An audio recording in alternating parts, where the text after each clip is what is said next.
the highest consumers of fiber compared to the lowest consumers of fiber, they experienced a 22% lower risk of all-cause death if you're in the higher group, which is really, really impressive. And it's something where, this is just increasing fruits and vegetables in the diet. It's not super complex. It doesn't even have to be organic.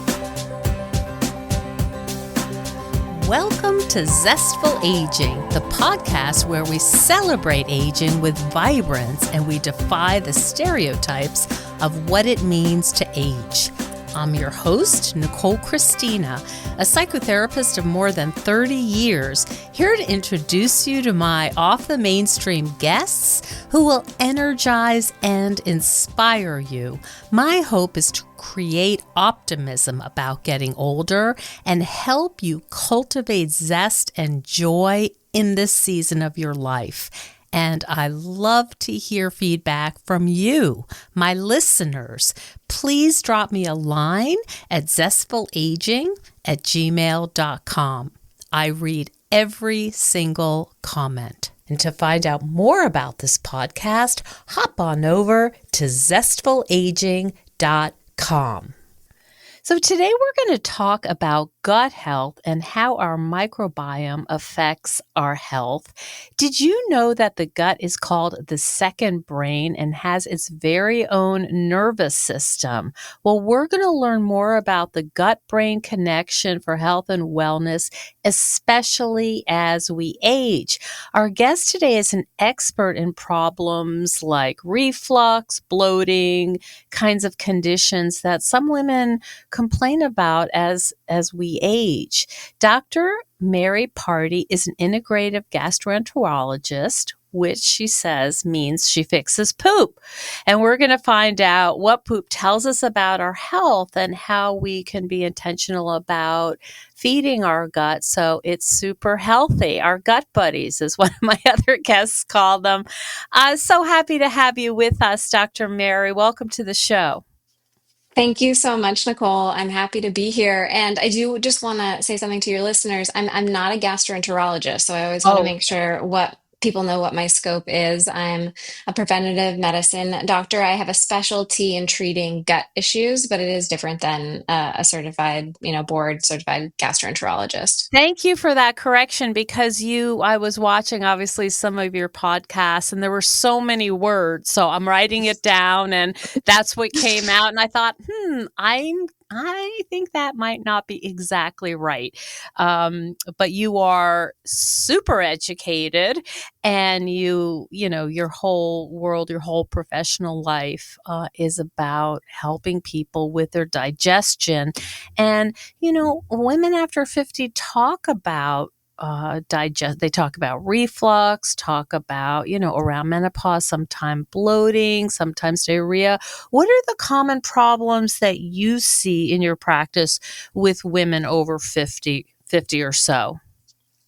It's a great question. And when, somebody comes in and they're in this age range, some of the most common things that I'll see from a GI, a gut perspective, are going to be bloating as well as irritable bowel syndrome are probably the two most common things that I see. And sometimes these things are one and the same because one of the most common symptoms of IBS is bloating, but you can also have bloating and not have irritable bowel syndrome. And so a lot of what I'm doing in the beginning with people is starting to pull apart and differentiate, okay, what is the diagnosis here? And that's really going to drive our treatments because if you look at bloating and potential causes for bloating, there are so many potential causes, especially if we're looking at the age range of over 50. We want to rule out some of the more serious ones like pancreatic ovarian cancer can be causes of bloating. And then you have more common causes like small intestinal bacterial overgrowth or IBS.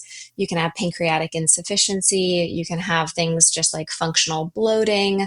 And so that's where we start with people is just to say, okay, this is what you're coming in with a symptom, but what is the actual cause of it? I'm wondering because I don't know if you've read Gabor Mate. He's a physician, talks a lot about trauma and health. So I'm sure you've crossed paths. But there's some robust research showing that women are uh, showing up at their physicians' offices with all kinds of inflammatory illnesses. Are these things related? Can you ask that in a different way in terms of is inflammation related to the gut Yes. or? Yes. Is like people coming in with like, looks like rheumatoid arthritis symptoms or Mm, other kind of joint pain, all of this, it's on, it's skyrocketing. And mhm. just wonder, is there a gut connection with these illnesses that we see are just skyrocketing? Yeah. Yeah. And it brings me to there's a quote, I think it's Hippocrates that said it. It's, very, very old saying that people keep coming back to, which is all disease begins in the gut. And I've talked about this on many podcasts, but I don't believe that that's true. I think that our gut is the host of like this whole ecosystem. So we have our gut microbiome and it influences every part of our body. So it doesn't mean that it can't have an influence on something. But I think the world, in terms of the gut health kind of phenomenon, has extrapolated a little bit too much in the world of social media, where, I've heard it so many times from health influencers, like everything begins in the gut. Like when you heal Mm, somebody, start with the gut. And mm-hmm. I really just think that we need to be a little bit more precise when we talk about what that means in terms of course, all of our body systems communicate with each other. And I think that communication is something that we need to continuously keep researching and understand.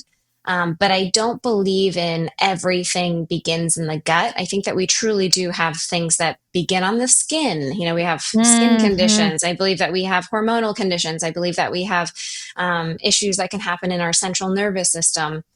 It doesn't mean that it won't affect the other systems, but I think that Mm-hmm. there's been almost an overemphasis on what can we pin to the gut. Ah, that's Um, very interesting. And, it's impressive that you say that as this is your profession. It sounds like you're very discerning and saying, yeah, it's important. I'm really, I know a lot about it. I treat it. I do all the things, but there are other possibilities here.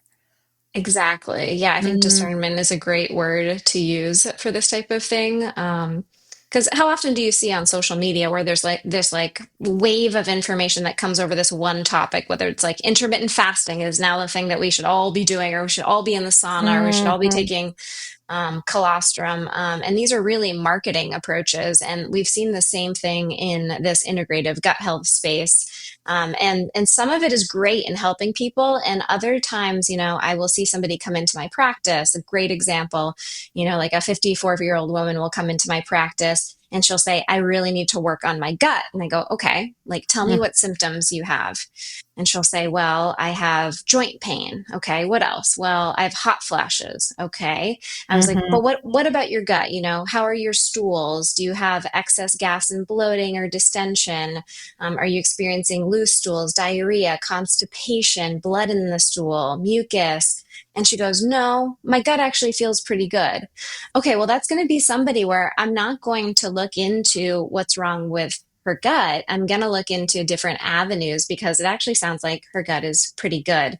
Now, does this mean we're mhm. not going to talk about fiber consumption and things that can support her gut, but also for just general health? No, of course not. We want to treat the whole person and we want to make sure that we're doing everything that we can. But I just think that it's been overhyped. I see. Yeah, I can imagine. Talk a little bit, if you wouldn't mind, about fiber. I understand through my consumption of maybe media and maybe more rigorous research that our guts really need fiber. Is that something that you also recommend? Yes, absolutely. Fiber is underhyped in my mind. The average American consumes about 10, maybe 15 grams of fiber, depending on the source. And it's recommended by the Nutrition and Dietetics Academy that we get, on average, about 15 grams of fiber for every 1,000 calories consumed. An easy way to think about it is most women around 25 grams of fiber, most men around 38, 40 grams of fiber. And that is something that people know to eat more fiber. They've heard it before. Fruits and vegetables are good for you, but the research behind fiber is really, really impressive. So the two main things that we know about from the research is a reduced risk for mortality. So an overall Oh, reduced wow. risk for death. And one of the, yeah, it's That's incredible. that is incredible. But specifically, for every 10-gram increase in daily intake of fiber, there was associated with a 15% decrease in mortality risk. And when you look at the cap, so if you look at the highest consumers of fiber compared to the lowest consumers of fiber, they experienced a 22% lower risk of all-cause death if you're in the higher group, That's which is really, unbelievable. Yeah. really impressive. And it's something where, this is just increasing fruits and vegetables in the diet. It's not super complex. Like, it doesn't even have to be organic. And I really want to take that barrier down for people, because if organic is too expensive, you're still going to get Mm, this benefit if this is a mhm. conventionally produced, fruit or vegetable. For heart disease, 34 to 59% reduction in death from cardiovascular or respiratory diseases in women who ate the highest amounts of fiber in that group. And for women, it was around that 25 grams of fiber per day. So this is low hanging fruit when we talk Yes. about longevity and No pun mortality. intended, right. Yeah. So, what do you give us some like, could you just make this as simple as possible? Give me some really basic good ways to get more fiber. Are we talking about taking Metamucil or phylum husks, or what, you know, what's Yeah. Yeah. how do we do it? Simplest thing, fruits and vegetables. So Okay. don't make it super complex. If you want to go a little bit more granular in terms of what are the highest fruits and veggies, Mm, beans and legumes are going to be a really rich source of fiber. okay. Cruciferous vegetables, things like Mm, broccoli, cauliflower, apples and pears, and as well as your berries are going to be high.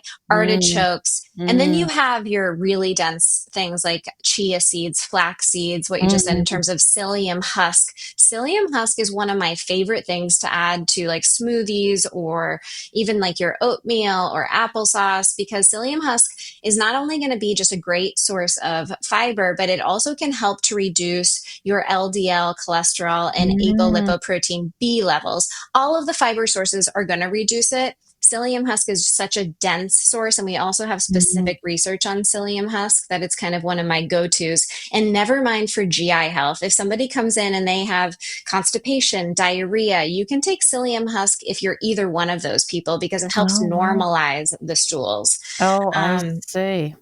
and then Mhm. oats are one of my favorite. I don't know when oats became demonized on social media, but there's now people telling you don't eat oatmeal. It's the worst food Mhm. for you. Oatmeal is such a great source of fiber. It's a great food for somebody with irritable bowel syndrome. Most people with IBS do well with oats. And so that's going to be another one that I would throw in there. Mhm. Good to know. I mean, I can hear your excitement and like fiber, yay, go. Okay, so that's really great. And, I guess we don't need to go down the, ultra processed foods aren't going to offer that for you. And to be aware of that. Of course, yeah. So your ultra Yeah. processed foods are going to be typically lower in fiber. And Pre-digested. exactly, yeah, you're gonna have things that are higher in sugar, higher in fat, and Mm. even separate from the fiber discussion, when we look at overconsumption of over-processed foods, we see decreases in diversity and changes in the gut microbiome with a diet that is high in ultra-processed foods. So Mhm. that's a great point to make. Mhm. Hi, Zesties. Well, we all know that exercise is really important, especially as we age. Some say it's the most important thing you can do to stay healthy. But many of us find that it's really easy to start an exercise routine, but it's hard to keep it up. That's why we see so many exercise bikes and machines being used as clothes hangers come March. Am I the only one who has bought a gym membership that turned out to be a total waste of money? At this point in life, I want to do things that are good for me, but also fun. You'll never find me at a class called boot camp because life is hard enough. And that is why I love my rebounder. What is a rebounder? Well, it's a mini trampoline that has so many health benefits, it's kind of crazy. It turns out that gently jumping up and down provides excellent benefits to our whole body. It helps clear lymphatic drainage, which is basically toxic waste in our bodies. And get this, NASA uses it to help their astronauts reacclimate when they've been up in space. And I'm not even going to go into the improvements in complexion and mood. Let's just say it's hard to be in a bad mood when you're jumping to your favorite music. It's like your own dance party. But if you're interested in a rebounder, please take my advice. Don't buy a cheap one. They can actually be dangerous. I would recommend the one I have, which is a Needak rebounder. It's Needak, and mine's going on about 20 years old. I use it with light weights, and I've actually used it to train for the senior tennis games, as well as my Camino walk in Spain. And it's also great to use in upstate New York in the winter when the weather is awful, which is pretty often. So right now you can get a free rebounder cover at Needak if you use the coupon code Zestful. So again, Needak, Needak. And if you have any questions, check out my YouTube demo. It's my most watched YouTube to date. So happy jumping, and I would love to hear how you like it. So are you actually able to see the variety of my is there a test for that you can look in the microbiome or look in the stool and say you have not enough variation? Well, Nicole, you thought I was excited about fiber. Now I'm getting very excited over here. um, Nothing like a good fecal smeared again. Nothing like it. 11 Okay. a.m. on a Thursday. This is my favorite place to be. Okay, so Okay. with Go. stool with stool testing, the answer to your question is yes, we can sequence the gut microbiome and see who's there. Mhm. And so researchers use this all the time to look at diversity in terms of making some of these claims about, what we can benefit from in our diet and whatnot. However, when it comes to clinical applications of this, there really isn't a utility yet. And let me kind of break apart the differences. So I'm sure if your audience is familiar with gut health, they may have been marketed a comprehensive stool analysis on social media or email or something like that. Basically, a kit that can be shipped to your house. You take a stool sample and you send it back to them, and they tell you what microbes are in your gut and are you healthy or are you not. Some of these companies even tell you which foods you should eat and which ones you should avoid. Some of them tell you if you're healthy, if you're not healthy, and they make various claims. And that's where I would put out this kind of flashing neon sign to say that's not worth your money at this point. And the reason behind that is, first of all, I wish it was, because this is my bread and butter. I love talking Mm. about these things. But right now, the research isn't to the point where we're able to make clinical decisions on what we see in the gut microbiome. And I've done a whole podcast just on this, but I'll try to kind of highlight Mm. the big parts Mhm. to it.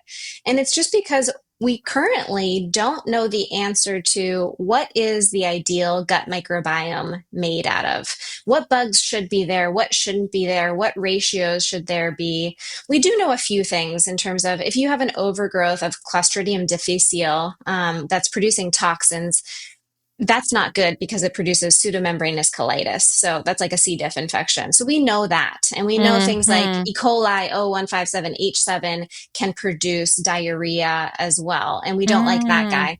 But those are things that we run at Quest, at LabCorp. Those are conventional tests. That's not an overall assessment of the gut microbiome. Our gut microbiome is more like a fingerprint, we believe, meaning that, Nicole, your fingerprint isn't better or worse than my fingerprint, but they are distinctly unique. And the gut microbiome Mhm. seems to be similar in that way. And so until we get to the point where we know what makes up a good microbiome and what makes up a microbiome that may increase the risk for certain diseases like metabolic disease or Mm. inflammatory conditions, we're just not equipped to tell Mhm. people what they should or shouldn't be eating when it comes to the vast majority of things. And we're not equipped to be telling people, oh, you have low levels of Prevotella, so you should take an antimicrobial, or you don't have enough of this, maybe you take a probiotic. We're just not I at that point see. yet. So it sounds like, I mean, this is true for mental health too. It sounds like a little humility goes a long way. I mean, we Hmm. know a lot more about the brain than we ever did, but there's still a lot to learn. And Hmm. making these judgments, we should really use caution. I think that's such a great message. I really appreciate that. I mean, what about water? We see a lot of, I mean, I thought it was so funny that, and I hope I'm not saying something out of turn, but like these water bottles that talk to you and say you're not Hmm. drinking enough, and then other warnings saying you can overhydrate. How does that all work with gut health and digestion? Yeah. Adequate water consumption is essential. So if somebody comes in with constipation, it's one of the first things we're going to talk about is just, are you drinking enough water? Your intestines need to have enough water in them to regulate the consistency of the stool, which also regulates how quickly things move through the intestinal tract. Mm. We don't have to overcomplicate it though. So you want your urine to be a really, really light yellow color. And if you are peeing every 15 minutes, there could be something wrong. So, Okay. so either you're looking at a UTI or something else. Mm. But if you're only peeing once a day and your pee is very dark yellow, then that's a big sign of dehydration that could be contributing to GI issues. So I just tell people take a look at your urine once in a while. You want a very light yellow color, and that's a good place to start. In terms of how much water, it's going to be different for every person. There's kind of a rule of thumb in terms of drink half of your body weight in ounces of water per day. Yes, I have heard that. Yeah, that sounds really important and one that I wish I could do better on, but that for Me some too. reason I'm just not, yeah, I don't have a really strong thirst sense. So what are the other issues that you see for women, older women, menopausal women? What are women coming to you and worried about? Yeah, it's a great question. Bloating is going to be a big one, and we can go into more details of that. Irritable bowel syndrome.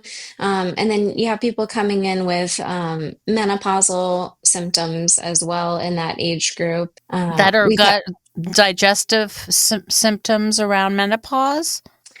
other well, the interesting thing with IBS actually, so IBS is twice as common in women as it is in men. And it's believed to be a few factors that may be contributing to that. One of them may be hormonal. So your hormones, estrogen and progesterone, have an effect on the how quickly things move through your GI tract. So any woman who's in their reproductive years and is still having a menstrual cycle can probably tell you that right before your period, you're much more likely to be constipated. And that's because progesterone levels rise, and progesterone slows down the whole GI tract. It can make Mm. things sluggish, make you more prone to constipation, also make you more prone to reflux and indigestion because of that motility factor, which is also why reflux is more common in pregnancy when progesterone levels are high and sustained for a prolonged period of time. Estrogen, on the other hand, estrogen has effects of speeding up motility a little bit. So your follicular phase, when estrogen is a little bit higher, you may notice that things are moving more quickly. Right when a woman gets her period, she may notice actually diarrhea, and that can Mm-hmm. be from both the drop of progesterone and then that estrogen is starting to rise. And estrogen has a specific effect on pain as well. So in women with IBS, they may notice that they have less pain in the earlier part of their cycle because estrogen is around. And the other piece that we see is once a woman goes through menopause, so in women over the age of, 50 and 60, IBS rates become identical to that of a man. So we Hmm. see this merging of, okay, it was twice as common in women, and now it's much more similar to rates in men. So it can be the opposite, where IBS really improves for women once they go through menopause. It's not always the case because IBS is multifactorial. It's not just a Mm-hmm. hormonal issue. There also is pieces that potentially are the microbiome, inflammatory, and then there's a huge mind body connection, which is Mm-hmm. really one of the biggest emphases that I have on people when I work with them. There's a nutrition component that we can talk about as well, but it is truly multifactorial. There's even a genetic and potentially a learned social effect with IBS too. Wow. One of the thoughts I had, as you said, the rates decrease as you age. I wonder if the stress of raising a family and Mm, working and taking care of everyone, certainly there's stresses when women age, but I wonder if there's something going on there as well. yeah, that definitely could potentially be a piece of it for sure. Hmm. Yeah. Hey there, Zesties! Well, as some of you know, in addition to being a podcaster, well, I'm many things, but I'm also an avid thrifter of high quality garments made from natural fibers. And boy, do I have fun rescuing cashmere sweaters. I just learned this, so you may not know that vintage is anything over 20 years old. So it's really fun when I find something vintage. It's usually really well made, quite different than what companies are producing now. But I have this dilemma, and that is I can't possibly wear all the items I thrift. So I have opened an eBay store, and I think you might want to check it out. Everything on there is high quality, it's vetted by me, and I think you might appreciate the style. You can check it out. Just go onto eBay and go into Nicole's Garden 61, and that's going to bring you to my offerings. I hope you really enjoy looking at what I've thrifted. And if you're interested in this, I just did an episode called Thrifting for Mental Health that you can listen to for even more fun. So if you have any questions, reach out. But in the meantime, enjoy my thrifted treasures. So we talked about the IBS. Anything else that you find that women are particularly challenged with that you're just noticing, not necessarily in the literature, but that in your practice, you're kind of wondering about yourself or you have your own theories about? Yeah. Women come to doctors more often than men. So, in general, my practice is actually made up with a greater percentage of women than men. Constipation is very common in women and is more common than in men. So, that's another big piece. It's actually how I got Mm-hmm. into medicine myself, as I dealt with chronic constipation as a kid, teen, and young adult. And then you also have things, ungut related, like osteoporosis is a huge, huge piece of what I am helping people prevent. So, Mm-hmm. osteoporosis, sarcopenia later in life, which is reductions in muscle mass. So, Mm-hmm. one test that I do on all of my concierge preventative medicine patients is going to be a DEXA scan. And we do two different types of DEXAs. It's exactly the same machine, but one of them is going to look at your muscle mass, how much Mm-hmm. muscle, lean tissue you have on your body. And then you're also able to use a DEXA to look at bone density. And these two things, specifically for women's health, are underlooked at and so important when we look at the trajectory of a woman's life. Because my goal for my patients is to really extend somebody's lifespan, so how long they're living, but really with an emphasis more so on health span. So, how many Mm-hmm. years do they have of high quality of life? And one of the big factors that's going to come in there is going to be how strong you are, how much Mm-hmm. muscle you have on your body, and the structure and strength of your bones. Because preventing a hip fracture is one of the biggest things for women health that we should be focused on. Of course, cardiovascular health, I've got to put Mm-hmm. into that as well. Yeah, I mean, I was listening to one of my guests, and they were saying, getting out of a chair without Mhm. using your arms to assist is really important because many people, it's not necessarily medical stuff going on. It's just that they can't do some of the basic things to take care of themselves. And that's what would be more likely to put you in a senior facility. Exactly. The inability to do daily tasks on your own is not something we typically are thinking about in our 50s. But Mm-hmm. if you're not thinking about it in your 50s, it's more than likely going to sneak up on you because nobody's planning on not being able to shower by themselves or not be able to Mm, carry your groceries by yourselves. But what is guaranteed is is that your muscle mass will reduce as you age. You can do a lot to prevent that, but it's going to be very hard to completely eliminate that. And so, if I get a woman who's in her 30s, 40s, 50s, that's going to be one of the big things that I'm talking about. And the first thing we do is just establish a baseline. We're looking at something called your appendicular lean mass index. And if you've heard of BMI, that's going to be your mhm, body mass index. mhm, BMI looks at total mass, so it's going to be fat mass as well as lean mass. We can just look at your lean mass index, and that's going to standardized for your height.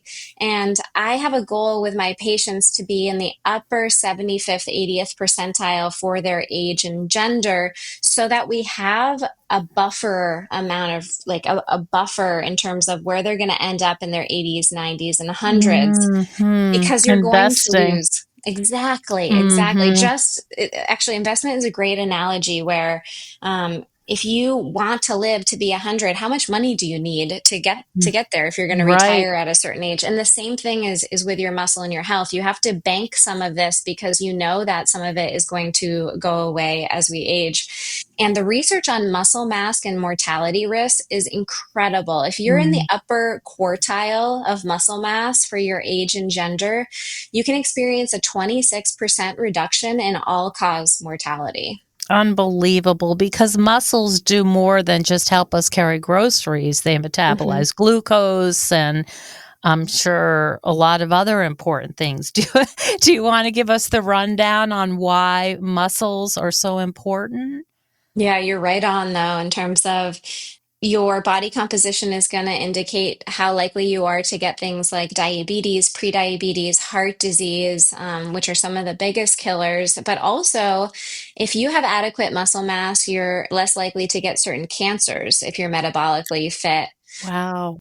And then in terms of your muscle, it really is an organ. So yes, it's allowing you to move, which is really important, but your muscle is also going to be a place that uptakes sugars in your cells, but it also produces things. It produces things like myokines. And myokines are chemical messengers, and we have anti-inflammatory compounds that can be produced in the muscle. Your muscle also acts like a pump. So if you're walking, you can kind of picture your leg muscles contracting, and it provides one of the only ways we have to put sugar into your cells without the use of insulin. So we call this insulin independent uptake. And Mhm. that is a really important piece, especially if somebody is insulin resistant or pre-diabetic, because your muscle is a therapy to help you become more insulin sensitive. We Mm-hmm. also know It's vital. Yeah. it's vital. We also know that when you are adequately muscled, your risk for osteoporosis drops dramatically. Your risk for sarcopenia obviously drops dramatically. And when your risk drops for osteoporosis, your risk drops for all-cause death. The stats around Wow. getting a hip fracture later in life are pretty scary. I have a presentation that I do on it. And, if you're in your older years and you fracture a hip, your risk for all cause mortality Mm, gets higher and higher the older you become. So preventing it is really, really important to the best of our ability. And then you just get reductions in risk for cardiovascular disease. And people forget, but cardiovascular disease is the number one killer for both men and women. And so I would mhm, put that in the category of the most common things I see when women come to my practice is things like high cholesterol. High cholesterol is one of those things that we have a really good ability to control for in medicine today. And we can just kind of take that one off as a variable that could contribute to your long-term health. So we should. Same with high blood pressure. I see. So I'm gonna think about like the average woman who, does good stuff, is, doing the basics, has a social network, eats relatively well, isn't going to fast food, and, is pretty intentional, but is not going to be going to the gym. Mhm. Sort of a regular, I don't know what way, how shall I say? They're not hyper focused on this, but they do want to do some more. What would your prescription be? And I'm thinking about in terms of like walking every day, doing light weights, for the average person who is not like you and who knows every single bit of information about what to do and what not to do. What would you recommend for lifestyle changes? Yeah, starting with the basics, it's just move more. And, I could say Mhm. walk. If you like walking or hiking, great. The more steps you can get in, the better. 10,000 steps per day is kind of arbitrary, but it's a nice goal to have Mhm. because it's a good amount of Okay. movement.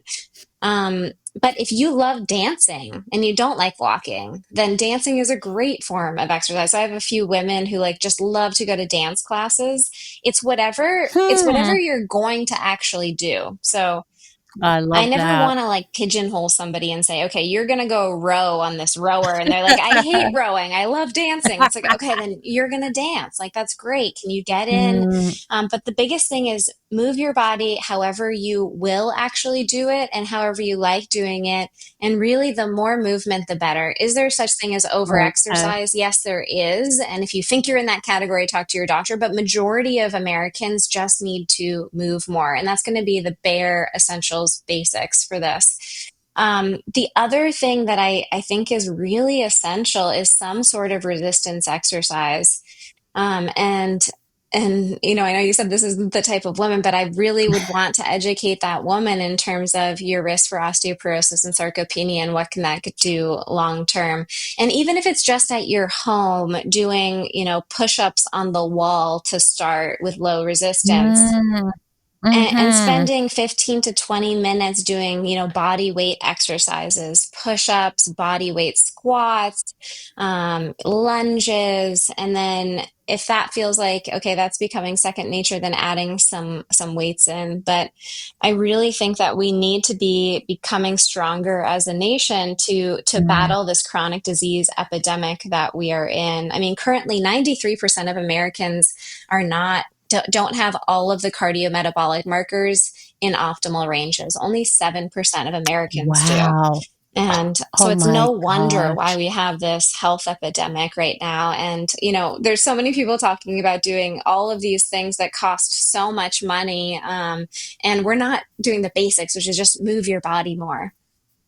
Mhm. Yeah, that's such good advice because it's doable and it's not, it can be fun and it can be part of your life in a way that doesn't feel like another chore. And I think most people feel so overwhelmed right now, Hmm. just emotionally Hmm. and with anxiety. We don't want to put on more work. But if you like pickleball or a dance class or that kind of thing, or walking your dog on the trails, it sounds like that's good medicine. It's one of the best medicines that we have. Absolutely. Hmm. That's beautiful. Anything else, Mary, that we haven't covered that you'd like to just throw out there as we're winding up for our listeners? This has been a great conversation, Nicole, and I'm just excited and I'm glad that you had me on today. I think the thing that I'll leave people with is that health can be really simple. It doesn't mean that it's easy, but it can be really simple. So if things feel really Hmm. complex and confusing and contradictory, try to go back to the things that feel like they make a lot of sense, like exercise, moving your body, eating fruits and vegetables, drinking water, getting adequate sleep. Because if you aren't Hmm. doing those things, then you don't really have to worry about like what's the latest supplement I should take, or should I do red light therapy, or should I get this microneedling thing, Hmm. right? So just start with the foundationals, and you're going to get 90% of your health benefits from the simplest, most talked about, most research backed things. And just if we think about evolution, what were we doing back then? We were not eating white bread and sitting, in a lounge chair all day. Hmm. It just like we had to move. We had to, obviously the fruits and vegetables and the foods had much more fiber Hmm. and all of that. So yeah, I love that message. And I think it's really helpful for people and helps the overwhelm. And, it's like, this is doable. I can get a, glass of water and take a walk. I can do that. So Love it. I appreciate that, Mary. Where can people find out more? You have a lot of stuff going on. I know you have your own practice. I know you have a course. You've got all kinds of stuff. Where can people find out more? Yeah, I do video interviews, which are listed on my website, which is modernmed.com. And there's no E in modern, so it's Mm-hmm. modrnmed.com. I have a YouTube channel with those interviews as well, Dr. Mary Party on YouTube. I've got a podcast on Apple Podcasts called Modern Wellness, MODRN Mm-hmm. Wellness. And so those are, and then, Instagram. I give a ton of free content on Instagram, little reels about Mm. how you can live longer, but more importantly, just have a higher quality of life. I talk about gut health there too, and that's at Dr. Party. And yeah, I would love for any of your guests to message me with any questions they have. I continuously do Q&As to make things relevant for people who are following. Yeah, that's great. And it's Party, Pardee, for people who are looking. Well, you have restored my faith in sort of, how shall I say, like the basics, the fundamentals, and, what we should all be doing and feeling good about it and not thinking, well, I should have ultraviolet whatever, or I should be, there's just so many other products that are out there. So I really appreciate that. And thanks so much for spending time with us today. Thank you so much, Nicole, and I hope your weather gets better up there. Thank you so much for joining us on Zestful Aging. If you like the podcast, please share it with some of your friends. Our theme song is All I Did Was Wait for You by Kjartan Abel. Visit Kjartan-Abel, that's KJARTAN-Abel, ABEL.com to hear more of Kjartan's work. And our technical director is Stephen Litweiler. And stay tuned next week for another interview with a fascinating and inspiring guest. See you then.